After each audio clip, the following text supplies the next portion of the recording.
Adhesión de composites a tejidos dentarios. La adhesión es un mecanismo que se utiliza para mantener dos porciones de materia en contacto. Por un lado los tejidos dentarios y por otro un composite que se inserta en estado plástico y que va a polimerizar para alcanzar el estado sólido. Esta unión entre el composite como material restaurador y las estructuras dentarias permite obtener retención, es decir, que la restauración no se desprenda, y por otro, sellado marginal, es decir, que la interfaz entre el material restaurador y la estructura dentaria sea hermética, que no haya pasaje de microorganismos o sustancias del medio bucal hacia el interior ni en el sentido opuesto. Es así que una primera ventaja de la adhesión es la conservación de tejidos dentarios, los tejidos no afectados por el proceso de caries o por el traumatismo. Una segunda y muy importante ventaja que se obtiene cuando se trabaja con restauraciones adheridas es la integración entre la restauración y la estructura dentaria. Esta integración implica que el sistema diente-restauración pueden responder a estímulos externos como fuerzas o cambios de temperatura como una sola estructura. Por supuesto que para que dos porciones de materia puedan integrarse no solo deben estar adheridos, sino también tener propiedades físicas y mecánicas similares. Entonces decíamos que la adhesión es un mecanismo que se utiliza para mantener dos porciones de materia en contacto, y que en este caso las porciones de materia son, por un lado, un composite que se inserta en estado plástico y que va a polimerizar para alcanzar el estado sólido, y cada uno de los tejidos dentarios. En lo que respecta al logro de adhesión a tejidos dentarios, lo que nos va a interesar de los composites es la matriz orgánica. El componente principal de ambos tejidos dentarios es la hidroxiapatita, un cerámico iónico cristalino a base de calcio y fosfato. En el esmalte la proporción es del 96%, en dentina del 70%. Pero la diferencia más importante entre ambos tejidos en cuanto a la hidroxiapatita no es solo en su contenido, sino que en la mayor parte del esmalte los cristales de hidroxiapatita se ordenan en prismas o varillas de orientación perpendicular a la superficie externa de la pieza dentaria.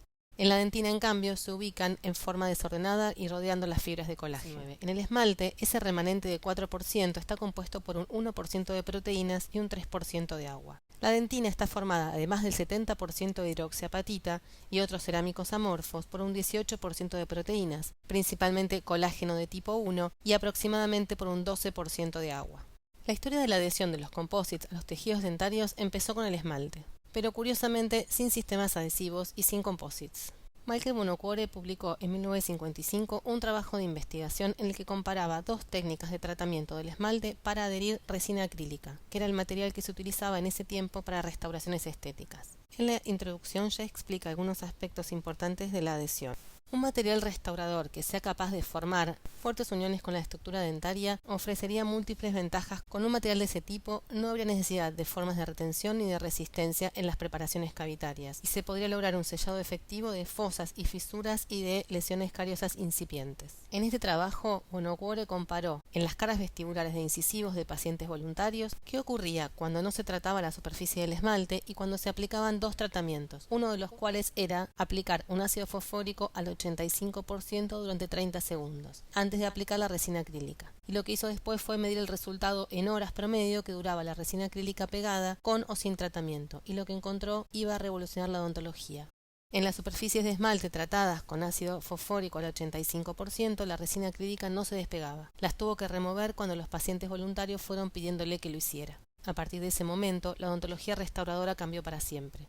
Desde 1955 se fueron probando diferentes concentraciones de soluciones de ácidos fosfóricos y tiempos de grabado, y también se fueron ensayando diferentes ácidos para tratar el esmalte. En la actualidad se utiliza una solución acuosa de entre el 35 y el 37% de ácido fosfórico durante el tiempo que indique el fabricante, que frecuentemente es de alrededor de 15 segundos. Durante ese tiempo el ácido reacciona con el calcio y la hidroxiapatita del esmalte y se forman fosfatos de calcio amorfos. Luego se lava profusamente con agua a presión la superficie tratada, se eliminan los restos de solución de ácido fosfórico y las sales formadas. El paso siguiente es el secado con aire a presión para eliminar el agua remanente del lavado, y quedan expuestas las microrrugosidades resultantes de la disolución selectiva de diferentes áreas de los prismas del esmalte. Y una vez terminada, el esmalte grabado se puede ver de color blanco opaco, que es el aspecto macroscópico de las microrrugosidades que se generaron como consecuencia de la exposición al ácido. Buonocore no propuso la utilización de un adhesivo porque la resina acrílica se preparaba con una fluidez que le permitía ingresar en las rugosidades microscópicas del esmalte grabado y luego polimerizar allí, con lo que se generaba la adhesión micromecánica. Pero como los composites tienen mayor viscosidad, se necesita la aplicación de un adhesivo, que en definitiva es un líquido que tenga adecuada fluidez para penetrar en las retenciones creadas por la técnica de grabado ácido y que pueda polimerizar allí.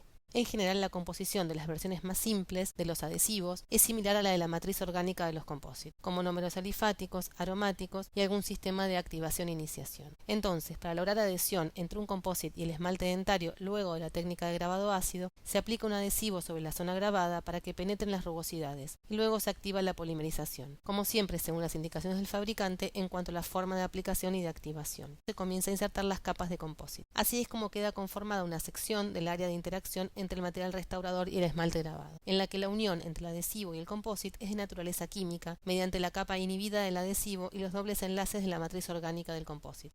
Y la adhesión entre el bloque composite adhesivo y el esmalte grabado es micromecánica. De este modo, la técnica de grabado ácido, el mecanismo propuesto por Buonocore con las sucesivas adaptaciones, permitió y permite lograr retención, que el material restaurador no se desprenda, y sellado marginal, es decir, que la interfaz entre el material restaurador y estructura dentaria sea hermética.